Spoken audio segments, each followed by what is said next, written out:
Hello and welcome to Shakti.in. I'm Nitin Gokhale. Theaterization and creation of theatre commands in the Indian context has become another topic or has once again resurfaced as a topic of debate ever since the new Chief of Defence Staff or the second Chief of Defence Staff, General Anil Chauhan, was appointed by the government to head the Department of Military Affairs and, of course, as the Chief of Defence Staff.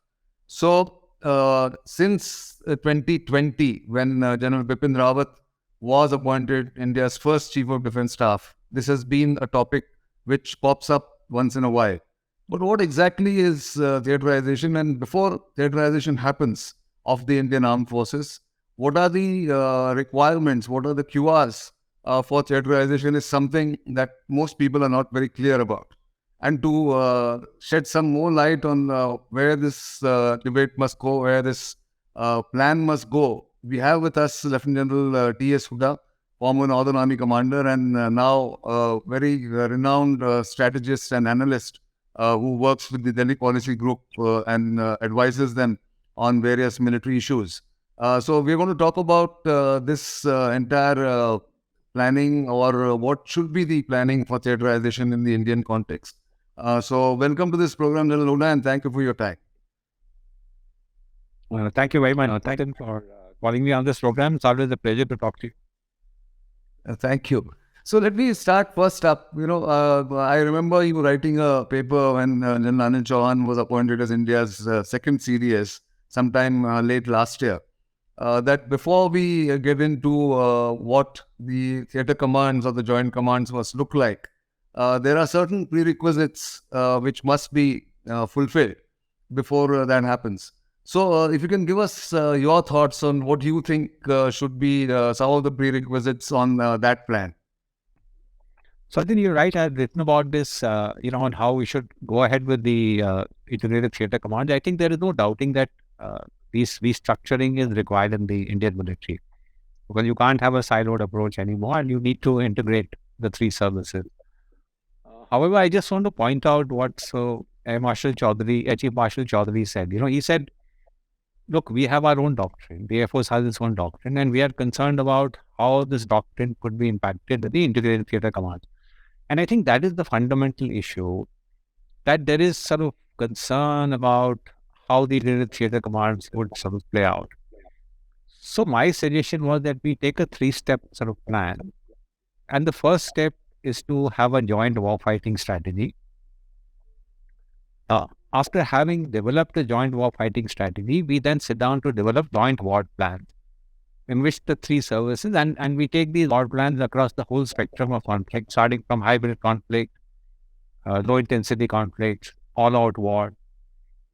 And once I think the joint warfighting plans are made, there would be great clarity on how the three services will combine together to achieve political and military objectives. How are the assets of each service to be employed in this scenario? How will you utilize common resources? For example, each service has BrahMos, there are UAVs with each service, electronic warfare resources, etc. How will these be utilized? And finally, I think the key issue of command and control, which again is sort of up in the air, and we could discuss this further. I mean, how will command and control be executed in a joint sort of war? And Sure. once this is put in place, then we could look at integrated structures and integrated theatre command. Yeah, exactly. So, in fact, taking the cue from what you just said about looking at the command and control, and while the Indian military has acquitted itself very well since independence in several wars and several subconventional theaters, the fact is that, like you mentioned, and like all of us know, they work in silos. Their doctrines are separate. Their logistics used to be, or still is, in a large part in a separate silo. Of course, their requirements also separate. But so far, in the past 3 years now, all that has been done is perhaps some tinkering of the joint logistics nodes rather, which have been established. But before that, I wanted to ask you, apart from the three steps that you have suggested, isn't the requirement also there for joint training? Because except for NDA and then perhaps later at CDM and staff college and CDM, and then finally at the NDC, there is not much that sort of is on offer for joint training of the three services. Not knowing each other's ethos, not knowing each other's systems. So how do you go about it? Is there a need to have joint training also? Absolutely, there is joint training for two reasons. One, as you mentioned, which is the most important aspect, is that you understand each other's service culture, you understand each other's ethos, you understand how the other service operates. Because this is also some concern. Here, air assets in the hands of some infantry army officer, and he just won't understand how to use them, and he'll misuse it or something. So that is one aspect that is required. And I think we need to start combined training at levels lower than what we are doing now. So currently, if you see, it's only at the National Defence College that really we have. I know the Staff College has, but then Staff College again, trains largely with its own service. My suggestion is at the high command level. Now, each service has its own high command. I think there needs to be only one higher command. So at the level of colonels, everybody, learns each other's, operating ethos, environment, etc.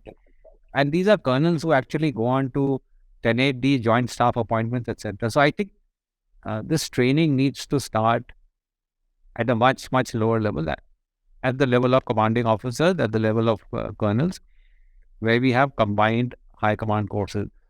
We have only one high command course, is what my suggestion is, and not have three different courses. Also, joint training, within in terms of, look, we have a restricted kind of a budget.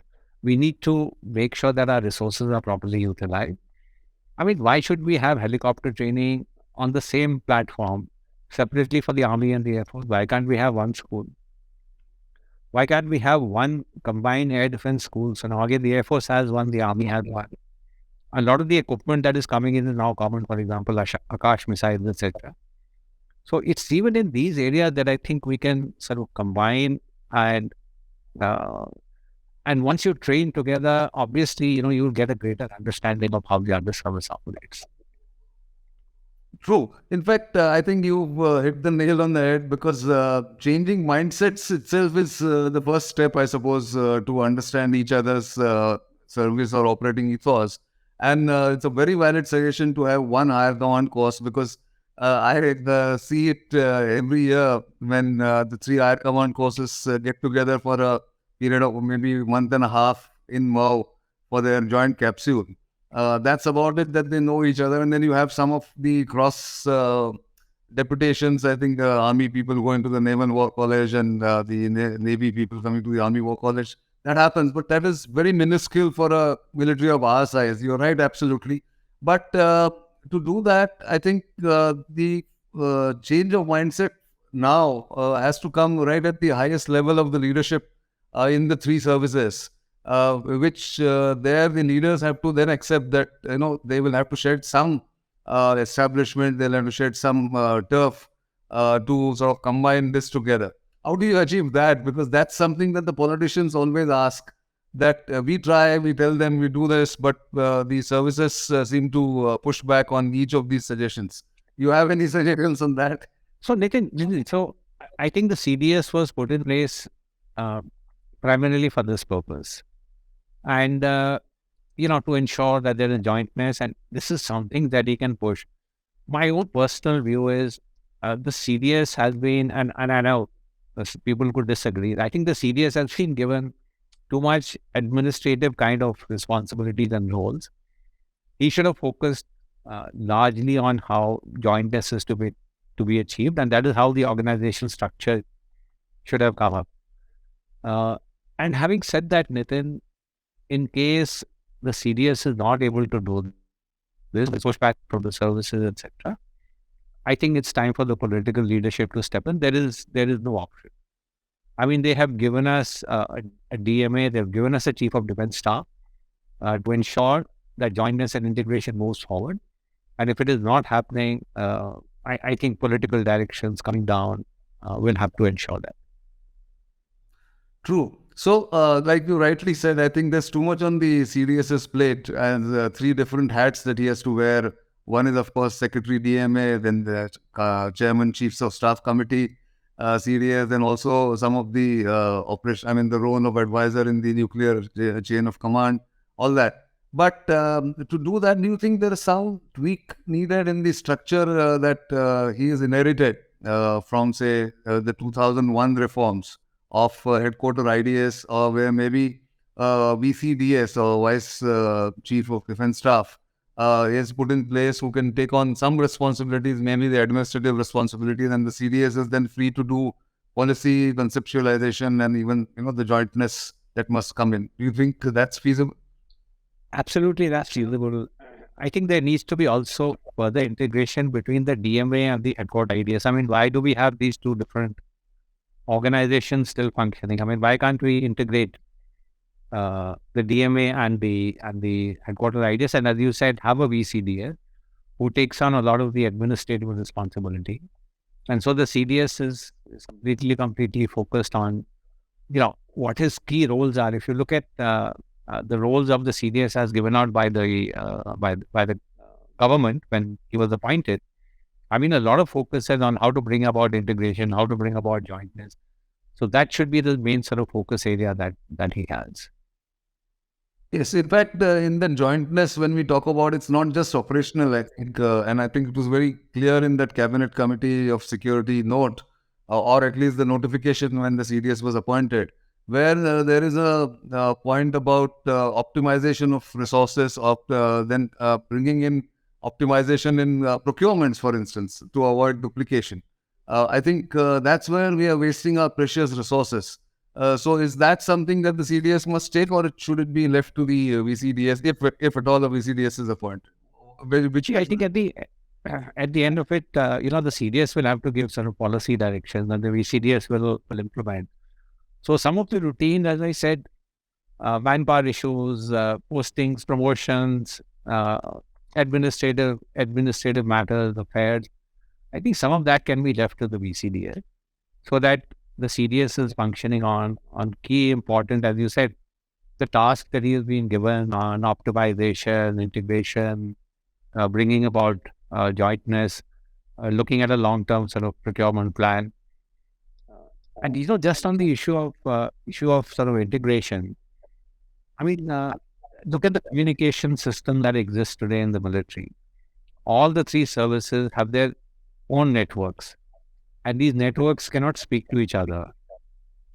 The Army and the Air Force has developed separate air defense networks where you can't see each other's operational picture. I mean, how are we going to talk about having integrated theater commands if right now our communication systems are so disparate? So these are some of the, I think, key issues that brought out about training, about joint logistics, about communication, integrated setups. These are things that, the CDS must be completely focused on. True. I hope he is doing that after, being appointed. Now it's almost 5 months since the new CDS was appointed. But moving forward a little bit about the proposed or possible structures of integrated theatre commands. Now we've had the Andaman Nicobar Command as one of the crucibles of experiment, if you wish, and it's completed more than 20 years now. In your view, in your experience, and of course there is the SFC, the Strategic Forces Command, and that of course is something completely different operationally. But in your view, your experience was or has the ANC been able to fulfill what it was set out to be achieving right at the beginning when it was formed in 2001? So I would say, it's a mixed bag. So the experiment has sort of succeeded in the sense that you had different officers from different services, donating the appointment of CNC, Andaman Nicobar Command. Initially, it was thought it should just be like a Navy's preserve, but you had officers successfully dealing with it. It is a tri-service command. I think where, if you ask me, the shortfall has been is a little reluctance among the services to allocate resources to the ANC. that kind of, as you said, that traditional sort of thinking in the military that these are our assets and must be with us, cannot be given out. That thinking has to sort of break. But largely, as I said, it's been a reasonably successful model in the sense that the three services have worked together. So it's not as if, we've never had a tri-service command and that you know, it's sort of all bad. As I said, the only issue was in allocating resources for ANC, which is why I think perhaps its operational importance has not developed to the extent that it should. I mean, everybody talks about ANC as really a game changer, in the Indian Ocean. But I think the lack of asset is something that has held it back a little. Yeah, indeed. Maybe in the new upcoming structures, it will have a bigger role to play, and proper resource allocation will happen. But if that is a mixed bag, which I agree, I mean, like you've said, it's a mixed bag because at least some traditions have evolved, some understanding of each other's services have evolved, each other's operating ethos has evolved. Those who have served in the Andaman Command would testify to that. But then, looking ahead, what do you think should be the criteria for joint theatre command? Should it be geographical? Should it be needs based in the sense functional thing, or should it be adversary based or adversary specific? What is your view? I know these are your personal views, but still, it's important to know from people like you who had highest levels of appointment in the Indian military. So, Nitin, in my case, like it's a mix of geographical and adversarial. If you look at the continental border, it would be good to have one integrated theatre command looking after one adversary, so that assets can be properly utilized. You can have a holistic look at how war plan should develop, how you need to fight the battle. So on the land frontiers, you would probably have one theatre command looking after the China side, and maybe one looking after the Pakistan side, so that it's also because each command was, for example, along the Pakistan side, we had three commands which are looking after, the border from Punjab downwards. And so really, where you wanted to, say, utilize assets of one command to reinforce another command, say, you wanted a larger offensive through the southern theatre, it faced a little problem. So if you have one integrated theatre command, you can actually utilize the assets properly. On the maritime front, you're going to face challenges from both China as well as Pakistan. And so therefore there it will be more sort of geographical than, adversary related. Because even though you may be fighting only one adversary, you will still have to keep an eye out on the other one and what it's doing in the oceans and what's happening, etc. So I would say it's a mix of, some geographical come adversarial is what we will have to look at. I think that's where. Yes, sorry. Yeah, in addition, do you need some functional commands? I do not know. So we have to see. Right. For example, do you need a logistics command or something like that? Something that we'll have to look at. Or even a training. Or we were talking about, like, for example, we were talking about an air defense command. Now, I don't know whether it's still going to come up or not. So there is some debate on that. But that was more like a functional kind of a command. Absolutely. No, I agree. But, that's, I think, still some distance away, going by what one hears. Hopefully, it will be faster than what one hears, that it's going to take some time because given the challenges that India faces, both on the Western and the Northern front and in the Indian Ocean, I think the sooner the integrated joint commands come, the better it is for the country for various reasons. Of course, combat effectiveness as well as optimum resource utilization. But one final question, I mean, this is not exactly on jointness, but you were in the Northern Command. I mean, you served most of your life in Northern Command and, of course, superannuated as Northern Army Commander. What role do you envisage for the Rashtriya Rifles? Because there's some debate within the service, within the army, about what role should Rashtriya Rifles play. And I think there is some debate even in the government. Should it be there? Should it not be there? What's your view on that?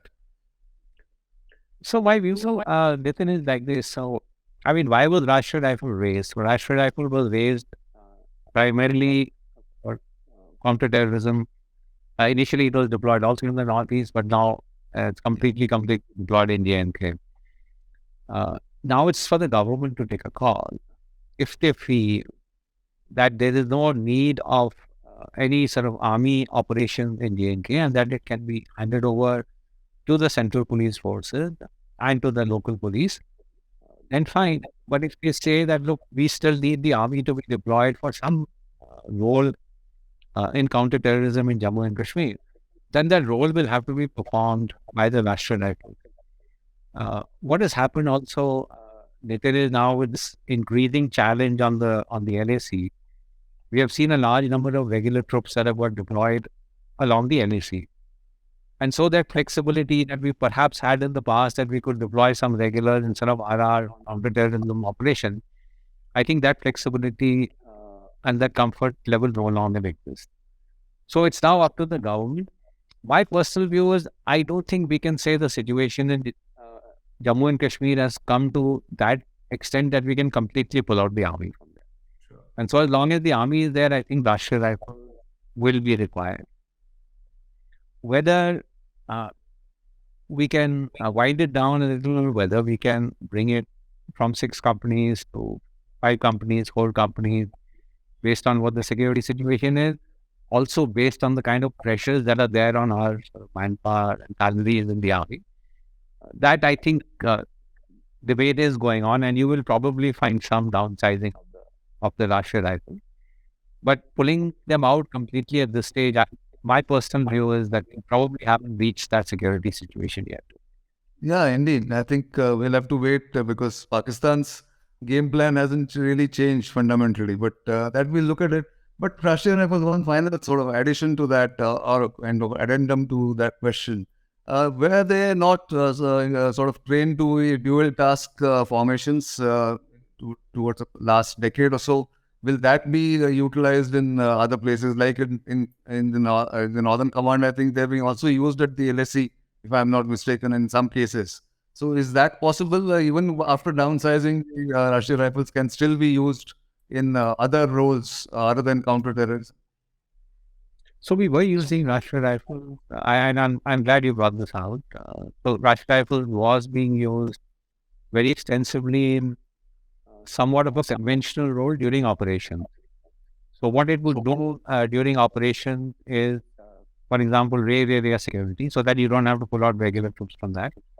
It was also reinforcing, replacing troops in defensive, regular troops who could then be utilized for offensive operations. So it had, and you're right, it's also got deployed now on the LAC. And so, yes, they provide you a great amount of flexibility during war and during operation. But whether the government will take that as its primary role is something that, they might just come out with an argument that, look, we raised it for a specific purpose.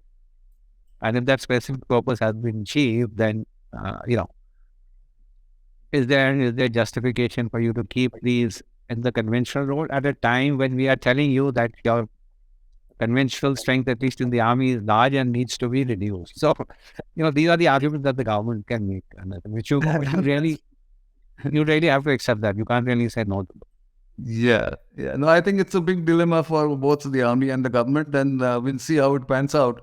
But General Hooda, as usual, brilliant insights, and I think your thoughts should reverberate amongst those who are debating this, and of course among some of the decision makers. Hopefully, we'll have integrated joint commands, or sort of integrated theater commands very soon for India's security and to secure the country from the adversaries who are constantly sniping at the borders of India. But for this moment, let me say thank you again, and maybe we'll have one more round of discussion when some things become a little more clear. But thank you for your time. Thank you, Nitin, and always a pleasure, as I said, talking to you. All the best. Thank you. Thank you. So, viewers, you know where to reach us. Social media handles are visible to you.